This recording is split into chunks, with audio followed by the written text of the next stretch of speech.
The coronavirus is starting to have a serious impact on the space industry. Space companies and organisations have continued to announce a swath of delays and closures. For more, I'm now joined by astrophysicist and cosmologist at ANU, Brad Tucker. Brad, good to see you. Thanks for joining me.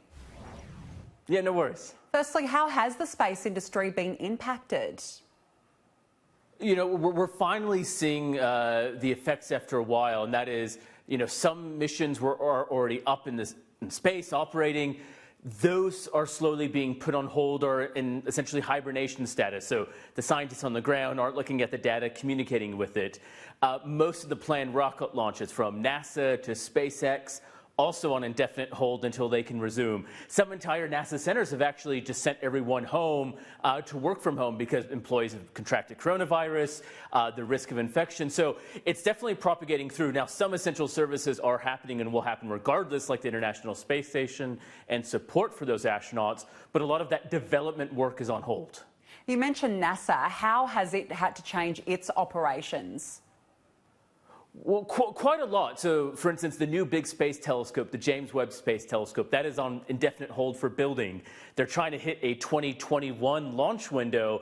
So if they lose 6 months of testing and development here, that will be added to next year. We saw Virgin Orbit, a plane that will launch rockets, that's on hold.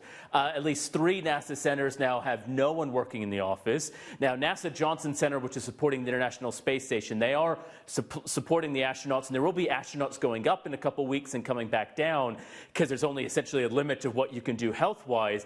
But beyond that, anything requiring more work or more development, and even some of the other planetary missions, are just not happening until this crisis is over, which means it could be 3 to 4 to 5, you know, upwards of 6-month delays in some of these cases. Has there been any impact to Australian operations? So as of now, most telescopes in Australia have shut down. So the radio telescopes run by CSIRO are still operating. All of our optical telescopes based at Siding Spring were just shut down on Thursday. They will be at least shut down for the next 3 months. The NASA tracking station outside Canberra is still operating, providing that essential service, but some of that repair work will not be happening, some of that kind of growing development work. So some of the really critical services are happening and will continue with skeleton staff, but beyond that, it's pretty much not going to happen. And so, you know, here in Australia, we don't know when that end is going to be in sight, so people are making contingencies for data and research and planning, and also development of that work. So, you know, we'll see kind of in our summer what those really full impacts are after 3 to 6 months of this in Australia. And how costly are these delays? You know, you've mentioned a whole heap of launches that have been either pushed back or cancelled for now. How costly is it? It's a lot. You know, we can figure out how, for instance, how expensive telescope time is. So on some telescopes, it's about an average of $50,000 to $100,000 per night. So when you're off for 3 nights, that money adds up. Rocket launches, so you're not losing the rocket, but the ability not to put that payload up means that not you're just losing that money, but then that's going to delay all the future missions. So if infrastructure breaks, you can't quickly replace it. There's also the people time, for instance, and some private companies have stood down their employees overseas, like Bigelow Aerospace and also OneWeb. So we're also starting to see the economic impacts on the employees as well and how this may transform it. Now, luckily for the Space Agency in Australia, and again, the groups doing the space in Australia, we've mostly been able to weather these problems. But for instance, there's an Australian satellite due up to go on a New Zealand Rocket Lab satellite rocket that was supposed to happen on the 30th. That is not happening for who knows when. So that will be an impact for the Australian market as well. Let's talk now about what we might have just seen on our screens there. The US Space Force's first mission was launched today. Take us through it. Why was this so significant?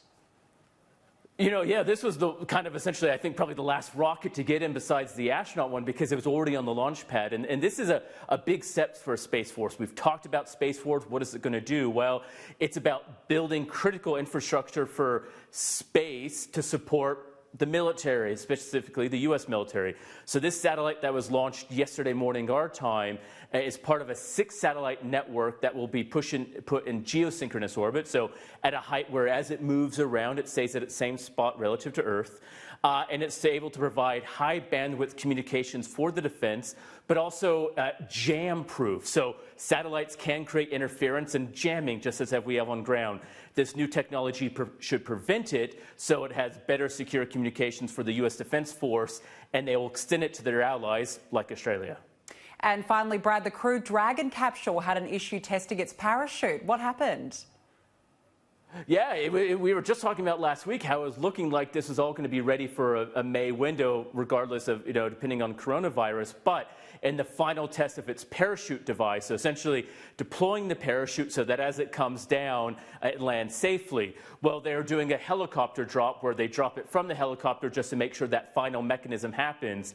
There was an issue with the gimbal, so essentially the detachment device. The parachute didn't deploy properly, so they had to cancel the whole test. So the capsule wasn't lost, they just had to cancel the test, which means that, they have to wait for that test to happen.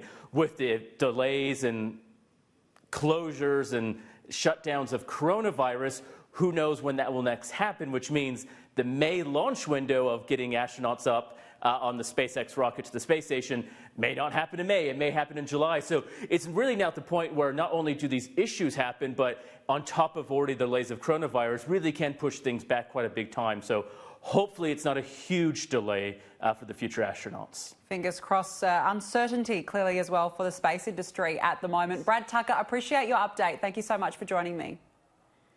Take care.